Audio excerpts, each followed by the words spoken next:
भाग्य असा फक्त स्टेटस पुरती नाही की बाबा कोकणामध्ये जन्माला भाग्य लागतं, स्टेटस पुरती ठेवू नका. जोग्राफिली बघून गेलं तर वेस्टर्न घाट हे खूप इम्पॉर्टंट असा. वेस्टर्न घाटमध्ये जा काही आढळतात, प्राणी असू दे, पक्षी असू दे किंवा इतर काही कुठल्याही देशामध्ये विश्वात कुठे भेटत अशी ह्या वेस्टर्न घाटची नोंद असते. अशा वेस्टर्न घाट आम्ही कोकणी म्हणून जन्मलो तर आमचं भाग्य असतं. आपल्याकडे सोर्स भरपूर असतात.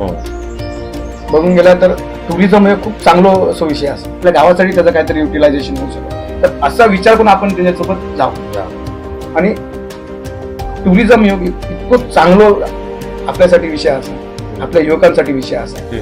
आपण विचार करू शकता की सिंधुदुर्ग जिल्हा पर्यटन जिल्हा असा होय. पर्यटनातून काय करूचा ह्या आमका माहित नाही. त्या दिल्लीवाल्यांक बरोबर माहित असतं, ते मुंबईवाल्यांक माहित असतात, ते गोव्यावाल्यांक माहित असतात. आमचे भुरगे त्या सगळं सोडून गोव्यात काम करतात इतक्यात त्यांना माहित असतं.